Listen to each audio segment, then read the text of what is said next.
రాజుల మొదటి గ్రంథము 4వ అధ్యాయము. రాజైన సొలొమోను ఇశ్రాయేలీలందరి మీద రాజాయెను. అతని యొద్దనున్న అధిపతులు ఎవరెవరనగా, సాదోకు కుమారుడైన అజర్యా యాజకుడు, పీషా కుమారులైన ఎలీహోరెపును, అహీయాయును ప్రధాన మంత్రులు. అహీలూదు కుమారుడైన యెహోషాపాతు లేఖికుడై ఉండెను. యెహోయాదా కుమారుడైన బెనాయా సైన్యాధిపతి. సాదోకును అబ్యాతారును యాజకులు. నాతాను కుమారుడైన అజర్యా అధికారుల మీద ఉండెను. నాతాను కుమారుడైన జాబూదు రాజు సముఖములోని మిత్రుడును మంత్రియునై ఉండెను. అహీషారు గృహ నిర్వాహకుడు. అబ్దా కుమారుడైన అదోనిరాము వెట్టి పని విషయంలో అధికారి. ఇశ్రాయేలీలందరి మీద సొలొమోను 12 అధికారులను నియమించెను. వీరు రాజునకును అతని ఇంటివారికిని ఆహారము సంగ్రహము చేయువారు. సంవత్సరమందు ఒక్కొక్క నెలకు వారిలో ఒక్కొక్కడు ఆహారమును సంగ్రహము చేయుచుండెను. వారి పేర్లు ఇవే: ఎఫ్రాయిము మన్యమందు హూరు కుమారుడు, మాకస్సులోను, షయల్బీములోను, బెత్షెమెషులోను, ఏలోన్ బెదానులోను బెకెరు కుమారుడు, అరుబ్బోతులో హెసెదు కుమారుడు.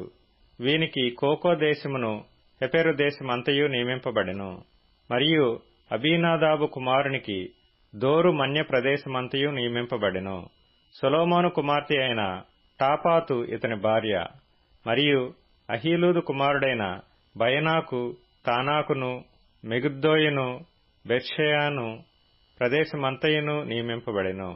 ఇది యెజ్రెయేలు దగ్గరనున్న సారెతా నుండి బెత్షెయాను మొదలుకొని అబేల్మెహోలా వరకును, యక్నెయాము అవతలి స్థలము వరకును వ్యాపించుచున్నది. గెబెరు కుమారుడు రామోత్ గిలాదు నందు కాపురముండెను. వీనికి గిలాదులో నుండిన మనష్షేకు కుమారుడైన యాయీరు గ్రామములను, బాషానులోనున్న అర్గోబు దేశమును నియమింపబడెను. అది ప్రాకారములను, ఇత్తడి అడ్డగడలను గల 60 గొప్ప పట్టణములు గల ప్రదేశము. ఇద్దో కుమారుడైన అహీనాదాబు మహనయీములో నుండెను. నఫ్తాలీము దేశమందు అహిమయస్సు ఉండెను. వీడు సొలొమోను కుమార్తె అయిన బాశెమతును వివాహము చేసుకొనెను. ఆషేరులోను ఆలోతులోను హూషై కుమారుడైన బయనాయుండెను. ఇస్సాకారు దేశమందు పరూయహు కుమారుడైన యెహోషాపాతు ఉండెను. బెన్యామీను దేశమందు ఏలా కుమారుడైన షిమీయుండెను. గిలాదు దేశమందును, అమోరీయులకు రాజైన సీహోను దేశమందును, బాషాను రాజైన ఓగు దేశమందును ఊరి కుమారుడైన గెబెరు ఉండెను. అతడు ఒక్కడే ఆ దేశమందు అధికారి.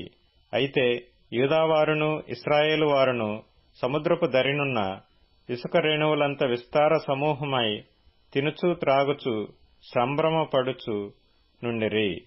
నది మొదలుకొని ఐగుప్తు సరిహద్దు వరకు ఈ మధ్యనున్న రాజ్యములన్నిటి మీదను, ఫిలిస్తీన్ల దేశమంతటి మీదను సొలొమోను ప్రభుత్వము చేసెను. ఆ జనులు పన్ను చెల్లించుచు సొలొమోను బ్రతికిన దినములన్నీయు అతనికి సేవ చేయుచూ వచ్చిరి. ఒక్కొక్క దినమునకు సొలొమోను భోజనపు సామాగ్రి ఎంతయనగా 600 తూముల సన్నపు గోధుమ పిండియు, 1200 తూముల ముతక పిండియు, క్రొవ్విన ఎడ్లు 10, విడి ఎడ్లు 20, 100 గొర్రెలను, ఇవియుగాక ఎర్రదుప్పులు, దుప్పులు, జింకలు, క్రొవ్విన బాతులను తేబడెను. యూఫ్రటీసు నది అవతల తిప్సహు మొదలుకొని గాజా వరకును, నది యువతలనున్న రాజులందరి మీదను అతనికి అధికారముండెను. అతని కాలమున నలుదిక్కుల నెమ్మది కలిగియుండెను. సొలొమోను దినములన్నిటిను ఇశ్రాయేలు వారేమి, యూదా వారేమి, దాను మొదలుకొని బెయేర్షెబా వరకును తమ తమ ద్రాక్ష చెట్ల క్రిందను, అంజూరపు చెట్ల క్రిందను నిర్భయముగా నివసించుచుండిరి. సొలొమోను రథములకు 40,000 గుర్రపు శాలలను, రౌతులకు 12,000 గుర్రములను ఉండెను. మరియు రాజైన సొలొమోను భోజనపు బల్ల యొద్దకు వచ్చిన వారికందరికీ ఏమీయూ తక్కువ కాకుండా అధికారులలో ఒకడు తాను నియమింపబడిన మాసమును బట్టి ఆహారము సంగ్రహము చేయుచూ వచ్చెను. మరియు గుర్రములను పాటు పశువులను ఉన్న ఆయా స్థలములకు ప్రతివాడును తనకు చేయబడిన నిర్ణయము చొప్పున ఎవలును గడ్డిని తెప్పించుచుండెను. దేవుడు జ్ఞానమును బుద్ధిని వర్ణింపశక్యము కాని వివేచన గల మనస్సును సొలొమోనునకు దయచేసెను. గనుక సొలొమోనునకు కలిగిన జ్ఞానము తూర్పు దేశస్థుల జ్ఞానము కంటెను ఐగుప్తీల జ్ఞానమంతటి కంటెను అధికమైయుండెను. అతడు సమస్తమైన వారి కంటెను ఎజ్రాహీయుడైన ఏతాను కంటెను మహోలు కుమారులైన హేమాను కల్కోలు దర్దా అను వారి కంటెను జ్ఞానవంతుడై ఉండెను. గనుక అతని కీర్తి చుట్టూనున్న జనములన్నిటిలో వ్యాపితమాయెను. అతడు 3000 సామెతలు చెప్పెను, 1005 కీర్తనలు రచించెను. మరియు లెబానోనులో ఉండు దేవదారు వృక్షమునే గాని గోడలో నుండి మొలచు హిస్సోపు మొక్కనే గాని చెట్లన్నిటినీ గూర్చి అతడు వ్రాసెను.